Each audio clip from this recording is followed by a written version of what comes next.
और चलिए ब्रेक के बाद एक बार फिर आपका स्वागत है। लखनऊ में सीएम योगी कूड़ा निस्तारण के वाहनों को हरी झंडी दिखाकर रवाना किया। इसके बाद सीएम योगी 8,731 करोड़ की 2029 विकास परियोजनाओं का लोकार्पण और शिलान्यास भी किया।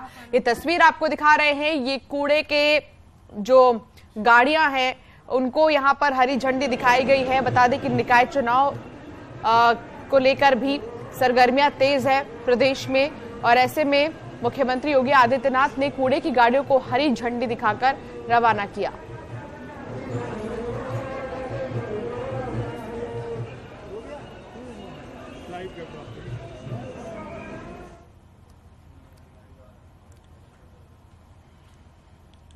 तो दिखा रहे हैं आपको ये सीधी तस्वीर, जहां पर आप देख सकते हैं कई सारी परियोजनाएं हैं जिनकी सौगात मुख्यमंत्री योगी आदित्यनाथ दे रहे हैं। कई योजनाओं का गिफ्ट जो है मुख्यमंत्री योगी आदित्यनाथ दे रहे हैं। विकास क्रांति लगातार जारी है और ऐसे में ये सीधी तस्वीर आपको दिखा रहे हैं नगर विकास के लिए लेकर जो योजनाएं बनाई गई हैं। 2000 से भी ज्यादा योजनाओं का लोकार्पण और शिलान्यास है। और आप ये सीधी तस्वीर देख रहे हैं, ग्रीन लखनऊ क्लीन लखनऊ के तर्ज पर जो ये विकास योजनाएं हैं उनकी शुरुआत की जाएगी। ए.के. शर्मा को आप देख सकते हैं। इसके साथ ही मुख्यमंत्री योगी आदित्यनाथ यहां पर मौजूद हैं इस कार्यक्रम में, और इस कार्यक्रम की शुरुआत भी हो गई है। रिफॉर्म, परफॉर्म और ट्रांसफॉर्म, उसी मंत्र को साकार करते हुए सुरक्षा, सुविधा और समग्र विकास के साथ नए उत्तर प्रदेश का गठन करते हुए उत्तर प्रदेश को नया बल, नई परिभाषा और नई उड़ान देकर उसे समृद्धि और खुशहाली के रास्ते पर ला रहे हैं। हम सब के अभिभावक, संरक्षण और प्रेरणा स्रोत माननीय मुख्यमंत्री माननीय श्री योगी आदित्यनाथ। तो ग्रीन यूपी क्लीन यूपी की मुहिम की शुरुआत जो है की जा रही है, और ऐसे में इसी मुहिम के तहत तमाम जो विकास के कार्य हैं, तमाम जो योजनाएं हैं उनकी शुरुआत, और ये मुख्यमंत्री योगी आदित्यनाथ का संबोधन शुरू हो गया है।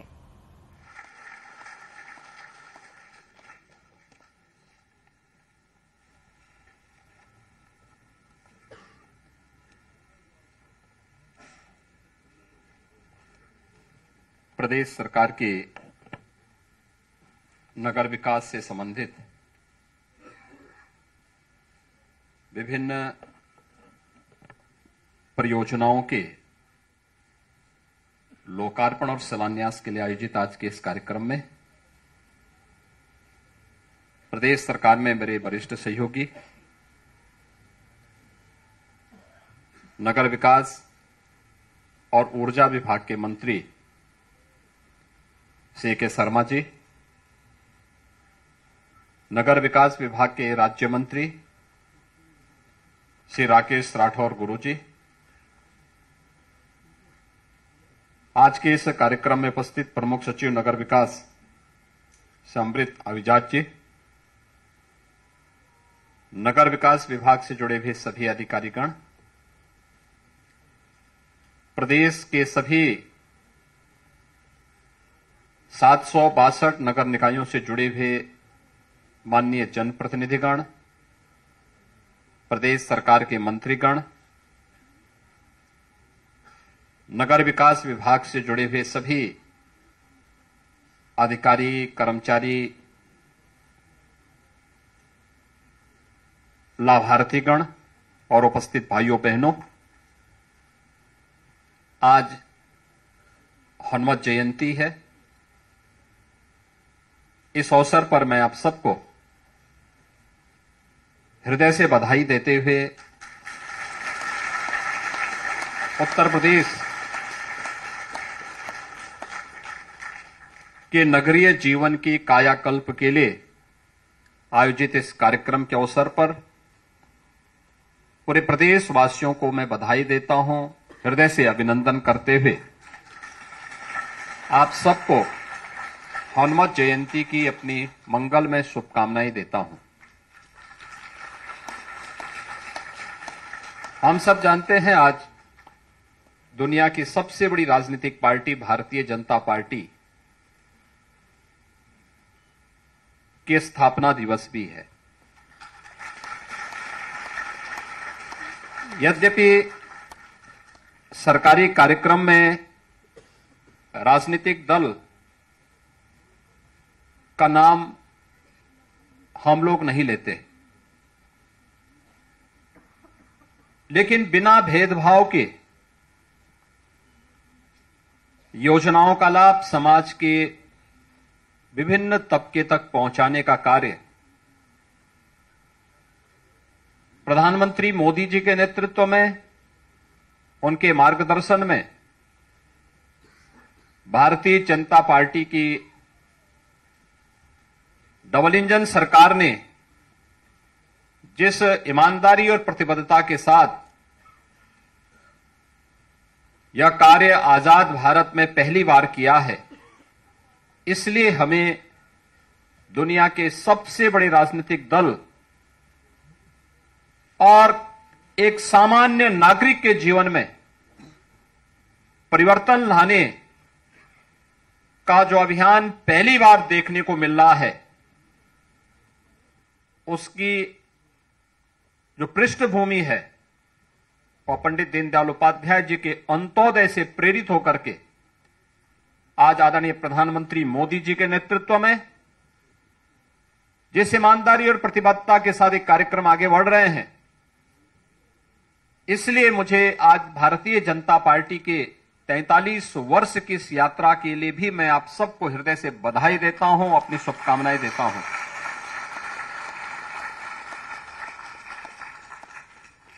यह अत्यंत कठिन था और असंभव जैसा प्रतीत होता था अगर प्रधानमंत्री मोदी जी के नेतृत्व में केंद्र में सरकार नहीं बनती और उत्तर प्रदेश में प्रधानमंत्री मोदी जी के आह्वान पर अगर भारतीय जनता पार्टी की सरकार नहीं बनती तो ये जो लाखों लोगों के जीवन में परिवर्तन करने के लिए प्रधानमंत्री आवास योजना, पीएम स्वनिधि योजना, उज्ज्वला योजना, प्रधानमंत्री आयुष्मान भारत की योजना और कोरोना कालखंड के दौरान फ्री में राशन की सुविधा और फ्री में वैक्सीन की सुविधा की जो सौगात पूरे देशवासियों को और प्रदेशवासियों को प्राप्त हुई है, भाइयों बहनों, ये असंभव जैसा ही दिखता, क्योंकि इससे पहले यह संभव ही था। कोरोना 2020 में आया था और 2021 में उसका प्रचंड कहर भी देखने को मिला था। ठीक 100 वर्ष पहले इस देश ने ऐसी ही एक महामारी को झेला था, दुनिया ने झेला था, और उस समय बीमारी से तो लाखों लोगों की मौत हुई ही थी। बीमारी के बाद, महामारी के जाने के बाद भूखमरी से भी लाखों लोग मरे थे। और पहली बार हुआ है जब शासन की संवेदना जनता जनार्दन के हित को ध्यान में रखने के लिए प्रधानमंत्री स्वयं जिस कार्य को नेतृत्व दे रहे हों, वह फ्री में टेस्ट, फ्री में वैक्सीन, फ्री में उपचार और फ्री में राशन की सुविधा के रूप में भी हम सब ने देखने को मिला। न कोरोना महामारी कुछ बिगाड़ पाई और न ही महामारी के जाने के साथ ही किसी भी प्रकार की कोई अन्य दुविधा जनमानस के सामने भूखमरी की ही सामने आने पाई। और यह एक सफल मॉडल जिसकी पूरी दुनिया सराहना कर रहा है, उन सब की आंखों को खोलने वाला है जिन्होंने आजाद भारत को जाति के नाम पर, क्षेत्र के नाम पर, भाषा के नाम पर, तमाम वादों के आधार पर बांटा था। उन सब की आंखों को खोलने वाला है कि जाति, मत और मजहब के नाम पर बांटने वाले लोग वास्तव में किसी के हितैषी नहीं होते हैं। इनका विकास से कोई लेना देना नहीं होता है, इनको गरीबों से कोई लेना देना नहीं होता है। ये केवल अपना और अपने परिवार का उल्लू सीधा करना चाहते हैं, और उल्लू सीधा करने के लिए ये लोग हमेशा किसी न किसी प्रकार का कोई ना कोई स्वांग रचते हैं। और इस देश ने और पूरे प्रदेश ने इस बात को महसूस किया है। आज भाइयों बहनों, उत्तर प्रदेश आज देश के अंदर सबसे ज्यादा नगर निकाय रखने वाला राज्य है। 762 नगर निकाय हमारे पास हैं, और 762 नगर निकाय के अंदर अगर हम देखेंगे तो आज के दिन पर इसमें लगभग 7 करोड़ की आबादी निवास करती है। 7 करोड़ की आबादी। अनुमान करिए देश के अंदर कितने राज्यों की आबादी 7 करोड़ होगी।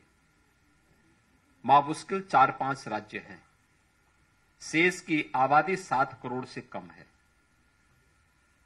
दुनिया के अंदर कितने देश होंगे जिनकी आबादी 7 करोड़ से ज्यादा होगी? उंगली में गिने जाने वाले हैं। और इतनी आबादी हमारे नगर विकास यानी नगर निकाय के अंदर निवास करती है। अभी आने वाले समय में नगर निकाय के इलेक्शन होने वाले हैं। 4 करोड़ 32 लाख से अधिक मतदाता हैं। आप सोचिए, 4 करोड़ 32 लाख केवल मतदाता हैं।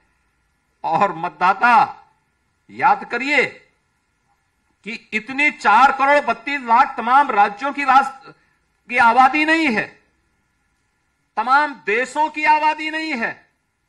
जितने हमारे यहां नगर निकाय क्षेत्र में वोटर हैं, इन सब के जीवन में परिवर्तन करना, ईज ऑफ लिविंग के लक्ष्य को प्राप्त करना, उनके जीवन में खुशहाली लाना, उनको विकास और प्रगति के एक नए मार्ग पर अग्रसर करने के सामने जो प्रयास प्रारंभ हुए हैं।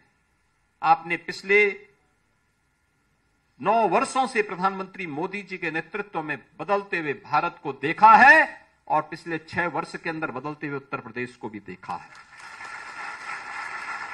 ये बदलाव की धुरी हमारी नगरीय विकास बने हैं। आप इसके सारथी हैं। नगर विकास मंत्री और नगर विकास की टीम इस परिवर्तन को सभी जनप्रतिनिधियों के साथ मिलकर के एक नई पहचान के साथ उसे आगे बढ़ा रही है।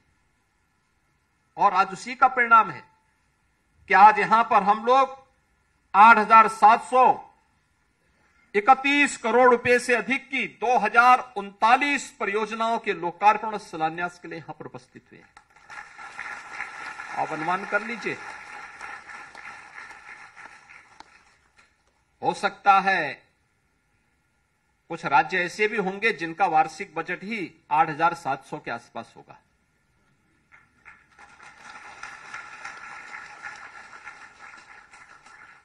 ये जितने कार्यों का हम नगर विकास का आज यहां पे लोकार्पण और शिलान्यास कर रहे हैं, आप सोचिए, इतना तो केवल यहां पे लोकार्पण शिलान्यास पे कार्य एक साथ यहां पर होने जा रहे हैं, या तो हो चुके हैं या होने जा रहे हैं। हम विकास में पैसा खर्च कर रहे हैं, गरीबों को मुफ्त में आवास दे रहे हैं, गरीबों के घर में शौचालय बन रहे हैं, गरीबों को 5 लाख रुपए की स्वास्थ्य बीमा का कवर मिल रहा है, और पाकिस्तान में रोटी के लाले पड़ रहे हैं।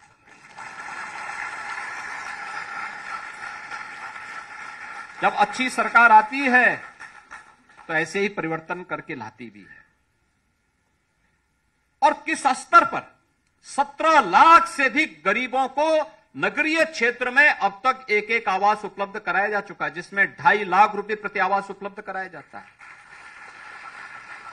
17 लाख से अधिक।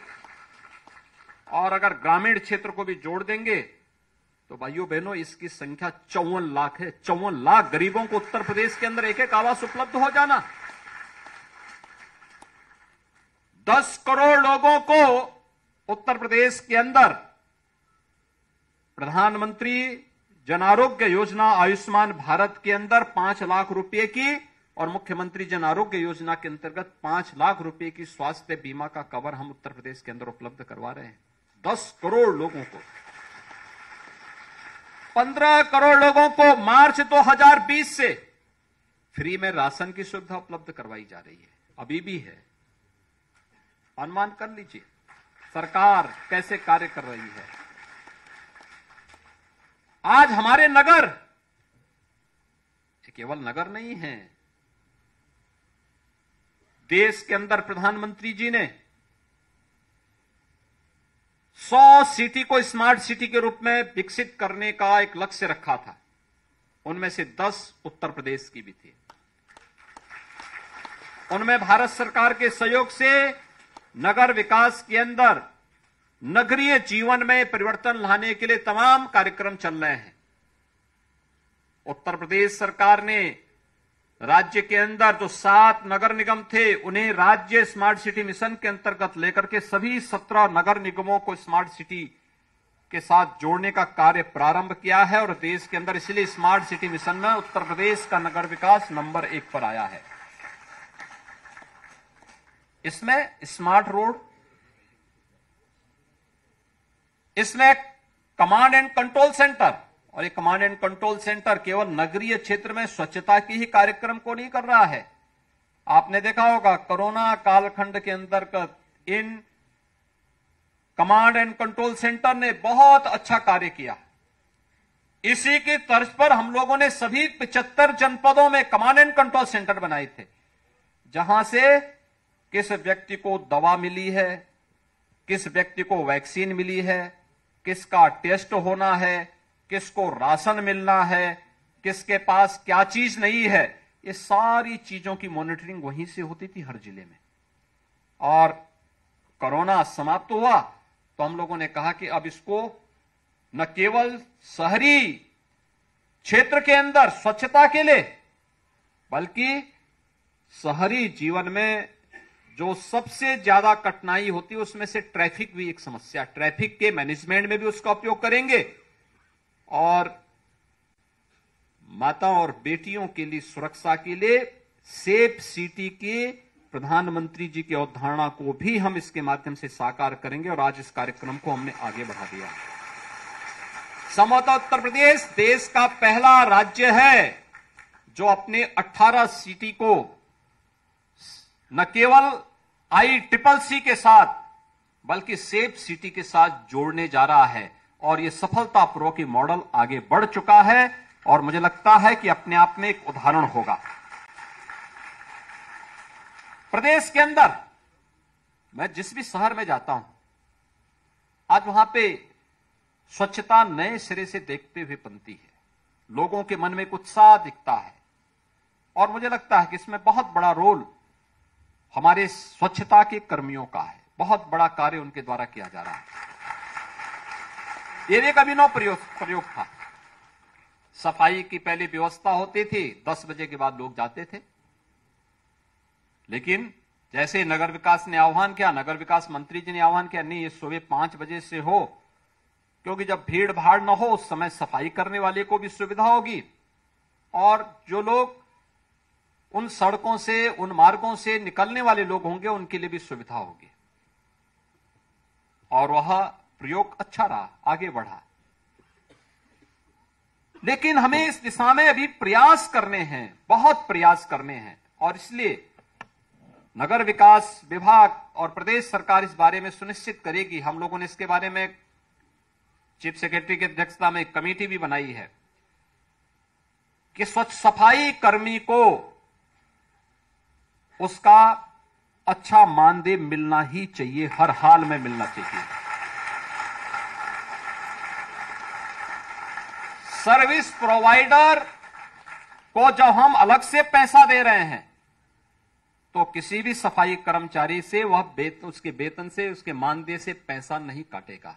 और यह व्यवस्था सुनिश्चित करने जा रहे हैं। आवश्यकता पड़ेगी राज्य स्तर पर ही एक बोर्ड गठित करते हुए इस पूरे कार्यक्रम को हम आगे बढ़ाएंगे, जिससे सम्मानजनक मानदेय हर सफाई कर्मचारी को और खासतौर पर सीवर आदि की सफाई करने वालों को अतिरिक्त मानदेय की व्यवस्था और सुरक्षा की व्यवस्था उसको उपलब्ध होनी ही चाहिए।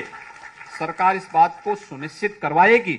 और सरकार, आज मैं आपको, जब हम इतनी योजनाओं का लोकार्पण और शिलान्यास करने के लिए आए हैं, तो इस अवसर पर मुझे आप सबसे इस बारे में मुझे ये कहने में कोई संकोच नहीं हो रहा है। 60 सिटी हमारे यहां अमृत योजना के अंतर्गत भी आच्छादित हैं।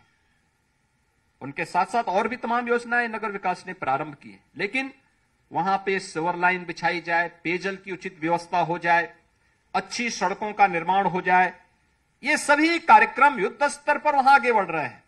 और अभी नगर विकास इस कार्यक्रम को आगे बढ़ा रहा है कि आने वाले समय में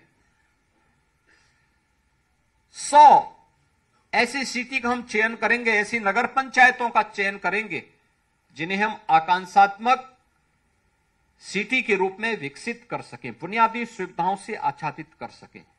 जनप्रतिनिधियों को, हमारे माननीय विधायक, माननीय सांसद, इन सब की अपेक्षा थी, गांव के लोगों की भी अपेक्षा थी कि हमें भी नगरीय जीवन के साथ जुड़ने का अधिकार मिलना चाहिए। हर एक के पास पैसा नहीं था। हमने कहा आप क्यों कहीं पलायन कर रहे हैं, हम आप ही के गांव को नगर बना लेते हैं, आप ही के गांव को नगर बना लेते हैं। पिछले 6 वर्ष के अंदर 200 से अधिक नगर पालिकाओं और नगर पंचायतों का गठन हुआ। अब उनको बुनियादी सुविधाओं से जोड़ना है, तो 100 ऐसी नगर पंचायतों का चयन की प्रक्रिया आगे बढ़ रही है, जिसको हम लोग सभी प्रकार की सुविधाओं से आच्छादित करने का कार्य करेंगे और इसके माध्यम से लोगों के जीवन में उन्हें बुनियादी सुविधाएं उपलब्ध हों। जो प्रधानमंत्री जी कहते हैं ईज ऑफ लिविंग के लक्ष्य को प्राप्त करने के लिए आसानी से अच्छी सड़कें मिले, पेयजल की सुविधा मिले, स्ट्रीट लाइट मिले, जल निकासी की उचित व्यवस्था हो, समय के साथ वहां पे हम अन्य बुनियादी सुविधाएं उन लोगों को उपलब्ध करवाएं।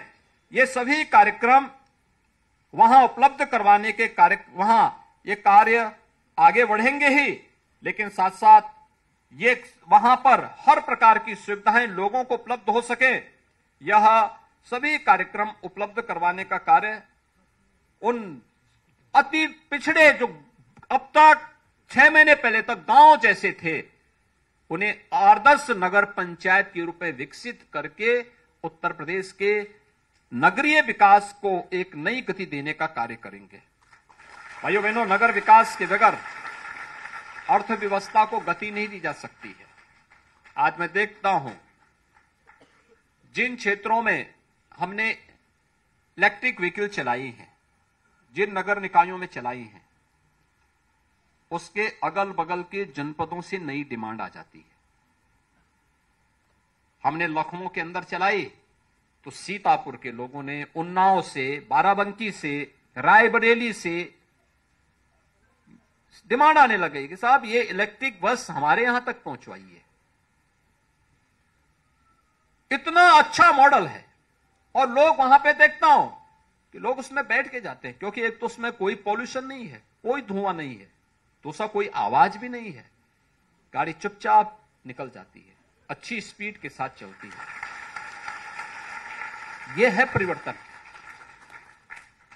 आज उत्तर प्रदेश 5 सिटी में मेट्रो चला रहा है। उत्तर प्रदेश के अंदर, देश के अंदर सर्वाधिक मेट्रो का संचालन उत्तर प्रदेश के अंदर हो रहा है। आगरा में इस वर्ष के अंत तक मेट्रो को संचालित करने का लक्ष्य रखा गया है, इसका विस्तार किया जा रहा है। दुनिया के सबसे प्राचीन नगरी काशी में आज रोपवे के कार्यक्रम को तेजी के साथ आगे बढ़ाने का कार्य भी हो रहा है। आज सड़कों के, यानी जिस प्रकार की सुविधाएं, अच्छी सड़कें मिल रही हैं, ड्रेनेज की अच्छी व्यवस्था हो रही है, वह देखने लायक है और उन चीजों को हमें आगे बढ़ाने की आवश्यकता है। प्रदेश के अंदर पंडित दीनदयाल उपाध्याय नगर विकास योजना के अंतर्गत भी जो कार्य हुए हैं, उसमें उन सभी क्षेत्रों में जो कभी आच्छादित नहीं होते थे, जहां कोई पहुंचता ही नहीं था, उन लोगों तक इन सुविधाओं को पहुंचाने का कार्य हो रहा है। लेकिन साथ साथ नगर विकास ने राजस्व संग्रह की भी अपनी तकनीक में बदलाव करते हुए, परंपरागत व्यवस्था में बदलाव करते हुए, तकनीक का उपयोग करते हुए इसमें भी वृद्धि की। स्वाभाविक पैसा आएगा तभी तो हम विकास करा पाएंगे, और उस कार्यक्रम को भी आगे बढ़ाने का कार्य किया है। मुख्यमंत्री नगर सृजन योजना के अंतर्गत भी 240 जो नगर निकाय जिनका विस्तारीकरण हुआ था, जैसे लखनऊ नगर निगम में ही कई गांव आए हैं, उनका विकास कराएगा कौन? होता तो ये कि वहां पर विकास तब होता जब नए चुनाव हो जाते, लेकिन इसके लिए इंतजार थोड़े करते। और जनता क्यों उसके लिए दोषी, जनता को हम क्यों दोषी ठहराएं? इसलिए कहा गया कि नहीं, हम एक नई योजना चलाएंगे, चुनाव जब होंगे तब होगा, लेकिन विकास से कोई वंचित नहीं होना चाहिए, बुनियादी सुविधाओं से कोई वंचित नहीं होना चाहिए। और वहां पर भी 550 करोड़ रुपए की लागत से अब तक हम लोग वहां पे 764 करोड़ रुपए की लागत की योजनाओं को उन विस्तारित क्षेत्रों के लिए भी बना चुके हैं, और उस पर भी आज यहां पर उसका लोकार्पण और शिलान्यास के कार्यक्रम अब तक यहां पर संपन्न हुए हैं। इसके अलावा मुख्यमंत्री नगरीय अल्प विकसित व मलिन बस्ती योजना के कार्यक्रम को आगे बढ़ाने का कार्य हुआ, और पहली बार आपने देखा होगा स्ट्रीट वेंडर को कोई नहीं पूछता था। स्ट्रीट वेंडर, पटरी व्यवसायी, ठेला खोमचा लगाने वाले लोग, वह हर जगह प्रताड़ित होते थे, शोषण का शिकार होते थे। पहली बार प्रधानमंत्री जी ने स्ट्रीट वेंडर के लिए कोई योजना बनाई, और स्ट्रीट वेंडर का व्यवस्थित रजिस्ट्रेशन, उन्हें बैंक के साथ जोड़ना, डिजिटल पेमेंट के साथ जोड़ने के साथ ही ब्याज फ्री ऋण उपलब्ध करवाने की कार्रवाई करने के साथ ही मुझे लगता है उत्तर प्रदेश के अंदर सर्वाधिक स्ट्रीट वेंडर को जोड़ने वाला, यानी इसके अंतर्गत 9,31,000 से अधिक स्ट्रीट वेंडर को अब तक 2,04,565 करोड़ रुपए की राशि वितरण करने का कार्य भी इसमें हुआ है। काफी बड़े पैमाने पे ये कार्य उत्तर प्रदेश के अंदर हुए हैं। आप सोचिए कि 9,31,000 परिवारों के जीवन में परिवर्तन करना, कोई संवेदनशील सरकार ही सोच सकती है, और सरकार की योजना का ही परिणाम है कि अब दीनदयाल उपाध्याय अंत्योदय योजना, राष्ट्रीय शहरी आजीविका मिशन के अंतर्गत भी शहरी क्षेत्र में उन माताओं के लिए, उन बहनों के लिए भी कार्य मिला है जो अपने घर गृहस्थी के कार्य करने के बाद दिन भर बैठी रह पाती थी, कोई कार्य नहीं है तो उनको कुछ तो कार्य चाहिए। आज इस योजना के अंतर्गत जब उन्हें जोड़ेंगे तो वे लोग, महिला स्वयंसेवी समूह बहुत सारा कार्य कर सकती हैं। अलग अलग वार्डों में, अलग अलग नगर निकायों में एक कार्यक्रम करना महिला सशक्तिकरण के साथ साथ उनके स्वावलंबन का भी एक आधार बनेगा, और नगरीय जीवन में व्यापक परिवर्तन करने का एक आधार उनके माध्यम से होगा। इसमें रिवॉल्विंग फंड देने की व्यवस्था और अन्य कार्यक्रम भी बहुत अच्छे ढंग से सरकार आगे बढ़ा रही है। अल्पसंख्यक बस्तियों के विकास के लिए भी राज्य सरकार ने जो कार्यक्रम आगे बढ़ाए हैं वह भी हम सबके सामने है। और अब तो नगरीय क्षेत्र में, नगरीय जीवन में तो व्यापक सुधार देखने को मिल ही रहा है, लेकिन साथ साथ मूक पशुओं के लिए भी कार्य हो रहा है। अभी आपने देखा होगा यहां पे हमने विमोचन की है कुछ पुस्तकों की। कान्हा उपवन, जब मैं किसी नगर में जाता हूं तो कान्हा उपवन में भी जाता हूं, और मैं देखता हूं वहां पर कि काफी बड़े पैमाने पर सड़कों से जो निराश्रित गोवंश है उन्हें ला करके वहां रखने की व्यवस्था और उनकी देखभाल करने की व्यवस्था, और वही नहीं, अब तो यह भी व्यवस्था हुई है कि वह गोवंश केवल वहीं तक सीमित न रहे,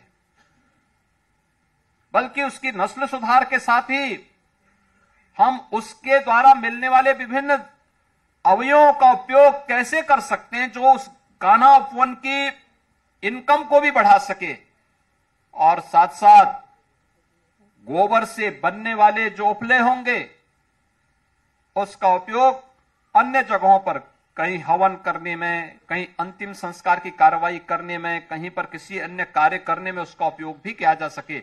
आज यह भी देखने को मिल रहा है, और बायोफ्यूल के लिए भी उसका उपयोग हो सकता है। गोबर गैस प्लांट आदि चलाने में भी कुछ जगहों पर तो पेंट बनाने का काम भी हर गाय के गोबर से प्रारंभ हुआ है, और बहुत अच्छा पेंट है।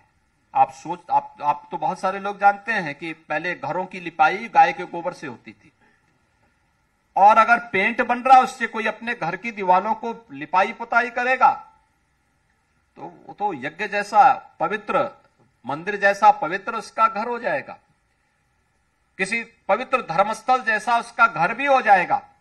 और यह कार्य आज यहां पर तेजी के साथ आगे बढ़ाने की कार्रवाई चल रही है। इन सभी कार्यक्रमों को आगे बढ़ाने का कार्य आज प्रदेश के अंदर आगे बढ़ रहा है।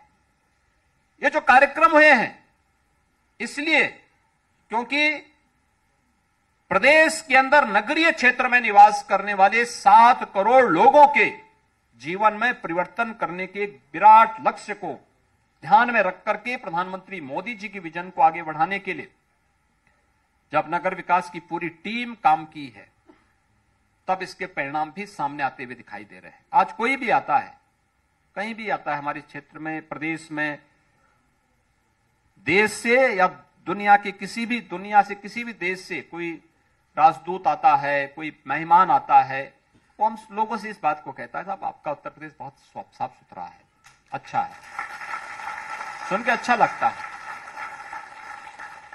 नहीं तो पहले क्या होता था, लोग आते थे कहते थे साहब बहुत गंदगी है, हम लोग भी देखते थे। लेकिन आज उत्तर प्रदेश साफ सुथरा दिख रहा है। साफ सुथरा है तो एक तरफ सफाई है, दूसरी तरफ सुरक्षा भी है, और सुरक्षा है तो फिर जहां सुरक्षा होगी, जहां सफाई होगी, वहीं तो समृद्धि भी होगी। ये सब एक दूसरे से जुड़े हुए हैं। कोई अनुमान कर सकता है कि उत्तर प्रदेश में 35 लाख करोड़ रुपए के निवेश के प्रस्ताव आएंगे? आए ना, विकास होगा ना, उत्तर प्रदेश के युवाओं को नौकरी मिलेगी ना। ये सभी कार्य एक दूसरे से जुड़े हुए हैं। स्वच्छता है तो सुरक्षा भी है, और स्वच्छता और सुरक्षा है तो समृद्धि अपने आप पीछे पीछे दौड़ करके आएगी, और ये समृद्धि इसी रूप में दौड़ करके आती हुई आज उत्तर प्रदेश के अंदर दिखाई दे रही है। परिवर्तन इसी बात का द्योतक है, और इसीलिए आज जब यहां पर ये लगभग 9,000 करोड़ रुपए की परियोजनाओं का लोकार्पण और शिलान्यास हो रहा है, यह उत्तर प्रदेश के अंदर हर एक नगर निकाय के अंदर रहने वाले नागरिकों के जीवन में तो व्यापक परिवर्तन का कारण बनेगा ही, लेकिन साथ साथ उत्तर प्रदेश की सामर्थ्य को भी देश और दुनिया के सामने प्रस्तुत करेगा। उत्तर प्रदेश ने जो ठाना था $1 ट्रिलियन की इकोनॉमी बनना है, तो उसका आधार हमारा नगरीय क्षेत्र बनेगा। 7 करोड़ की आबादी के जीवन में परिवर्तन करके हम लोग इसको आगे बढ़ाएंगे। यहां से सुविधाओं से आच्छादित करके इसको हम आधार बनाएंगे, इसको हम हर प्रकार की सुविधाओं से आच्छादित करके इसे आगे बढ़ाने का कार्य करेंगे। और मैं इस अवसर पर नगर विकास से जुड़े हुए सभी अधिकारियों को, कर्मचारियों को, इन योजनाओं को जिनका लोकार्पण हो रहा है और समयबद्ध ढंग से उन्होंने आगे बढ़ाया है, इसके लिए उन्हें हृदय से बधाई देता हूं, हृदय से धन्यवाद भी देता हूं। जिनका शिलान्यास हो रहा है वो समयबद्ध ढंग से आगे बढ़ जाएं, और एक टीम वर्क जो कार्य करती है, उस टीम वर्क का परिणाम हम सबके को दिखना चाहिए। आम नागरिक के जीवन में जितनी अधिक खुशहाली हम ला सकते हैं अपने परिश्रम से, अपने पुरुषार्थ से, उसे आगे बढ़ाने का प्रयास हमारे स्तर पर होना ही चाहिए। और मैं एक बार फिर से,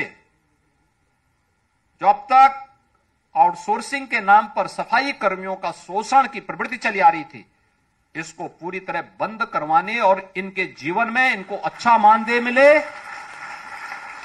इनको वास्तव में सम्मानजनक जीवन के साथ जीने का अधिकार मिले, इसके लिए सरकार पूरी तरह के हिसाब के साथ में है। क्योंकि बहुत कठिन कार्य है, बहुत कठिन चुनौतीपूर्ण कार्य आप उठाते हैं।